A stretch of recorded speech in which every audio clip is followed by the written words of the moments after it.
जय श्री राम दोस्तों, आप सभी को हमारे YouTube channel knowledge for you में स्वागत है। माघ महात्म्य चतुर्दशोध्याय। श्री गणेशाय नमः। कार्तवीर्य जी बोले कि हे विप्र श्रेष्ठ, किस प्रकार एक वैश्य माघ स्नान के पुण्य से पापों से मुक्त होकर दूसरे के साथ स्वर्ग को गया, सो मुझसे कहिए। तब दत्तात्रेय जी कहने लगे कि जल स्वभाव से ही उज्ज्वल, निर्मल, शुद्ध, मलनाशक और पापों को धोने वाला है। जल सब प्राणियों का पोषण करने वाला है, सा वेदों ने कहा है। मकर के सूर्य माघ मास में गौ के पैर डूबने योग्य जल से भी स्नान करने से मनुष्य स्वर्ग को प्राप्त होता है। यदि सारा मास स्नान करने से अशक्त हो तो 3 दिन ही स्नान करने से पापों का नाश होता है। जो व्यक्ति थोड़ा ही दान करे वह भी धनी और दीर्घायु होता है। 5 दिन स्नान करने से चंद्रमा के सदृश शोभायमान होता है, इसलिए अपना शुभ चाहने वालों को माघ से बाहर स्नान करना चाहिए। अब माघ में स्नान करने वालों के नियम कहता हूँ। अधिक भोजन का उपयोग नहीं करना चाहिए, भूमि पर सोना चाहिए, भगवान की त्रिकाल पूजा करनी चाहिए।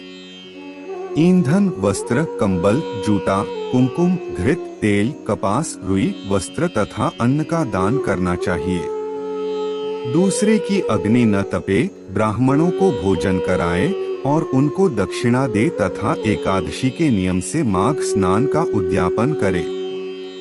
भगवान से प्रार्थना करें कि हे दे, इन स्नान का मुझको यथोक्त फल दीजिए। मौन रहकर मंत्र का उच्चारण करें, फिर भगवान का स्मरण करें। जो मनुष्य श्री गंगा जी में माघ में स्नान करते हैं वे 4000 युग तक स्वर्ग से नहीं गिरते। जो कोई माघ मास में गंगा और यमुना का स्नान करता है वह प्रतिदिन 1000 कपिला गौ के दान का फल पाता है। इति श्री पद्म पुराणे माघ महात्म्य चतुर्दशोध्याय। श्री कृष्ण समर्पणमस्तु। माघ महात्म्य पंचदशोध्याय। श्री गणेशाय नमः। दत्तात्रेय जी कहने लगे कि हे राजन, प्रजापति ने पापों के नाश के लिए प्रयाग तीर्थ की रचना की। सफेद गंगा जी और काली यमुना जी के जल की धारा में स्नान का महात्म्य भली प्रकार सुनो। जो इस संगम में माघ मास में स्नान करता है वह गर्भ योनि में नहीं आता। भगवान विष्णु की दुर्गम माया माघ में प्रयाग तीर्थ पर सब नष्ट कर देती है। माघ मास में प्रयाग में स्नान करने से मनुष्य अच्छे भोगों को भोगकर ब्रह्मा को प्राप्त होता है।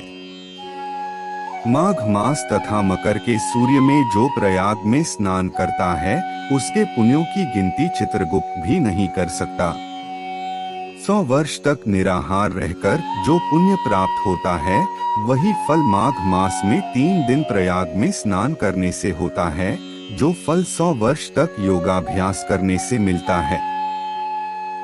जैसे सर्प पुरानी केंचुली को छोड़कर नया रूप ग्रहण कर लेता है, वैसे ही माघ मास में स्नान करने से मनुष्य पापों को छोड़कर स्वर्ग को प्राप्त होता है, परंतु गंगा यमुना के संगम में स्नान करने से हजारों गुना फल मिलता है।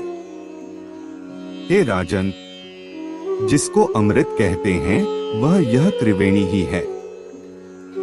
ब्रह्मा, शिव, रुद्र, आदित्य, मरुदगण, गंधर्व, लोकपाल, यक्ष, गुह्यक, किन्नर, अणिमादि गुणों से सिद्ध तत्वज्ञानी ब्रह्माणी, पार्वती, लक्ष्मी, शची, नैना, दिति, अदिति, संपूर्ण देव पत्नियां तथा नागों की स्त्रियों घृताची, मेनका, उर्वशी, रंभा, तिलोत्तमा, अप्सरागण और सब पितर मनुष्य गण कलयुग में गुप्त और सत्युगादि में प्रत्यक्ष सब देवता माघ मास में स्नान करने के लिए आते हैं। इन दिनों माघ मास में प्रयाग में स्नान करने से जो फल मिलता है वह ईश्वर ही कह सकता है, मनुष्य में कहने की शक्ति नहीं है।